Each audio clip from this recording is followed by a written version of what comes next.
In 8 BCE, Wang successfully eliminated his greatest political rival, his cousin Chunyu Chong, by having him executed in prison. At the time, the Grand Marshal Wang Zhen was gravely ill and recommended the 38-year-old Wang Mang to succeed him as Grand Marshal. After assuming power, Wang Mang governed with diligence and self-discipline. He recruited capable and virtuous men, and used all the rewards he received, along with the tax revenues from his fief, to entertain and support renowned scholars. His own lifestyle, in fact, became even more frugal than before. On one occasion, when high-ranking officials came to visit his mother, they saw his wife dressed so plainly that they mistook her for a household servant. Unfortunately, just when his prospects seemed brightest, unexpected misfortune loomed on the horizon. In his early years, Lu Xian's father, Lu Kang, was the second son of Emperor Yuan of Han. Lu Kang was deeply favored by his father, who even considered deposing the crown prince, Lu Ao, and replacing him with Lu Kang as heir apparent. However, after Emperor Yuan's death, the crown prince Lu Ao ascended the throne as Emperor Qing of Han. Emperor Qing bore no grudge over past events and maintained a very close fraternal relationship with Lu Kang. In 23 BCE, Lu Kang died of illness. His only son, born to his concubine consort Ding, was just 3 years old at the time. This child, Lu Xian, inherited the title of Prince of Ding Tao. When Emperor Qing of Han was already over 40 years old, he still had no heir. As a result, he decided to choose a successor from among his closest younger relatives by blood. One candidate was his younger half-brother, the Prince of Zhengjun, Lu Xing. The other was his nephew, the Prince of Ding Tao, Lu Xian. When Emperor Qing of Han personally evaluated the two candidates, the Prince of Ding Tao, Lu Xian, appeared at court accompanied by several senior officials from his fief, his grand tutor, chancellor, and commandant, among others. Emperor Qing asked him why he had brought so many attendants. Lu Xian replied, "The court has decreed that when the feudal lords come to pay their respects, officials in their states who receive a salary of 2,000 shur should accompany them. The Grand Tutor, Chancellor, and Commandant all rank at 2,000 shur, so they ought to come as well."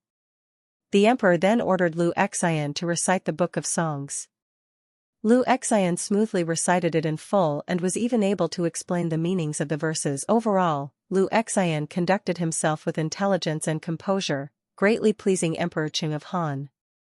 By contrast, when Emperor Qing evaluated Lu Xing, he asked, "On what statute is it based that a feudal prince entering the capital should bring only his grand tutor?" Lu Xing was unable to answer. The emperor then asked him to recite the Book of Documents, but he could not do so fluently. Emperor Qing also invited him to dine and noticed that he ate very slowly. When Lu Xing rose to leave, even the ties of his socks had come undone.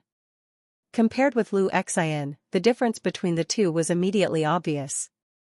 As for who should become the future emperor of the Western Han Dynasty, Emperor Qing already knew the answer in his heart. Meanwhile, Lu Xian's grandmother, Empress Dowager Fu, spared no expense in campaigning for her grandson to be named crown prince.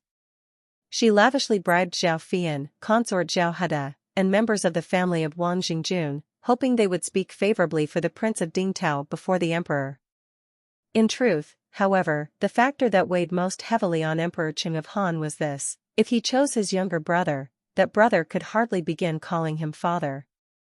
But if he chose his nephew, then Lu Xian would effectively be adopted into his own line, equivalent to a son he had acknowledged inheriting the throne.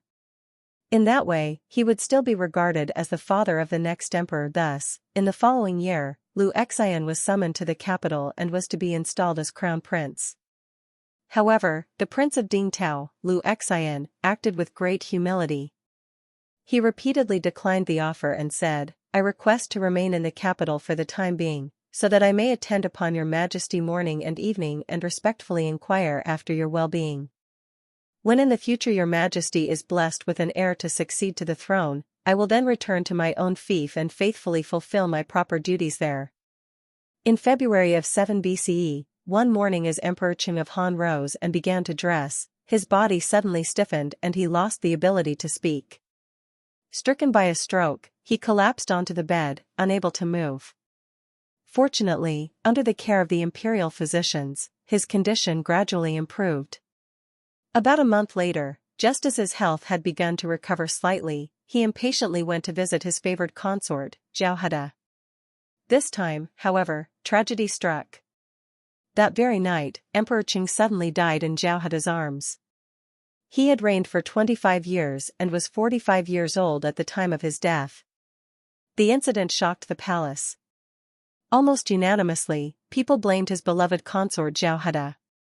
Overwhelmed with shame and despair, she ultimately chose to take her own life. After the death of Emperor Qing of Han, the 18-year-old crown prince Liu Xian ascended the throne as Emperor Ai of Han. Emperor Ai honored Wang Zhengjun as Grand Empress Dowager, and elevated Zhao Fian to the rank of Empress Dowager. On June 16 of that same year, 7 BCE, Liu Xian established his consort of the Fu clan as Empress. He also issued an edict bestowing exalted titles upon his grandmother, Empress Dowager Fu, honoring her as Gonghuang Taiho, and upon his birth mother, Lady Ding, honoring her as Gonghuang Ho. Their stipends and fief revenues were made equal to those of Grand Empress Dowager Wang Zhengjun and Empress Dowager Zhao Feiyin. In his early years, the young prince of Dingtao, Liu Xian, had been adopted into the household of Emperor Qing of Han, which gave him the opportunity to become crown prince. Now, having ascended the throne, it was understandable, out of filial piety, that he honored his biological father's mother as Gong Empress Dowager. After all, the title was largely ceremonial, conferring ritual respect rather than actual political power, so Grand Empress Dowager Wang Zhengjun did not make much of it. However, when the Gong Empress Dowager was granted the same fief revenues as the Grand Empress Dowager, this implied that the former Empress of Emperor Yuan and his concubines were treated equally, a notion Wang Zhengjun could not accept. In response, she instructed the Grand Marshal Wang Mang to resign as a show of her displeasure.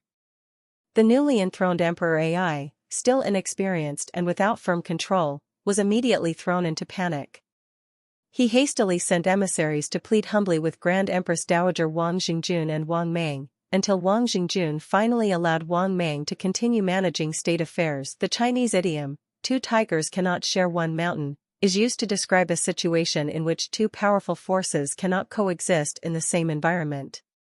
When Emperor Ai of Han sought to expand the influence of his maternal relatives at court, he inevitably came into conflict with the Wang clan's faction, led by Grand Marshal Wang Mang. In the autumn of 7 BCE, it was recalled that in his earlier tenure as Grand Marshal, Wang Zhen, Marquis of Ziyang, had accepted bribes from Empress Dowager Fu and recommended that the late emperor appoint the Prince of Dingtao, Liu Xian, as crown prince. Later, Wang Zhen was discovered to have committed multiple offenses. According to the law, he was punished and impeached. Emperor Qing sent him back to his fief, and all the officials he had recommended were dismissed.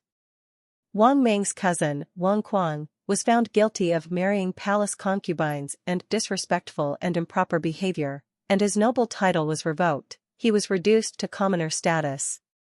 After this, the struggle between Emperor Ai, Liu Xian, and the Wang clan's faction of maternal relatives grew increasingly intense. Later, during a palace banquet, the attendants arranged for Empress Dowager Fu to sit next to Grand Empress Dowager Wang Zhengjun. Wang Mang became furious and scolded the attendants. "The Empress Dowager of Dingtao is merely a concubine, how can she sit alongside the Grand Empress Dowager?"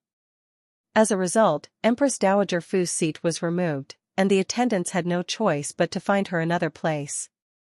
Later, when Marquis of Gaochang, Dong Hong, submitted a petition requesting that Liu Xian's birth mother, Lady Ding, be honored as Empress Dowager, the court's ministers affiliated with the Wang clan's faction immediately rose in opposition and impeached Dong Hong. Pressured by this, Liu Xian reluctantly demoted Dong Hong to commoner status. In April of 5 BCE, the balance of power at court began to tilt in favor of the emperor. With full authority, Emperor Ai of Han issued an edict declaring, "The system of the Han dynasty honors close relatives, elevating them to positions of distinction and prestige. Therefore, the Prince of Dingtao, Gong Empress, Liu Kong, should no longer be referred to as Prince of Dingtao. Empress Dowager Fu shall be honored as Imperial Grand Empress Dowager, with the palace title Yongxin Palace. Empress Dowager Ding shall be honored as Imperial Empress Dowager, with the palace title Zhengjun Palace. A temple shall be established in the capital to venerate the Gong Empress, and a general amnesty shall be proclaimed throughout the realm. After Empress Dowager Fu and Lady Ding were granted their exalted titles by Emperor Ai of Han, the Chancellor Zhu Bo submitted a memorial, saying, Wang Mang opposes your Majesty's honoring of close relatives. He has belittled the titles of the Imperial Grand Empress Dowager and the Imperial Empress Dowager, causing your Majesty to act against filial duty. Originally, he should have been executed, but fortunately he was spared by the amnesty. Nevertheless, he should no longer retain his noble title. I respectfully petition that your Majesty demote him to commoner status. Lu Xian replied, Wang Mang is a relative of the Grand Empress Dowager. I cannot strip him of his title, let him return to his fief.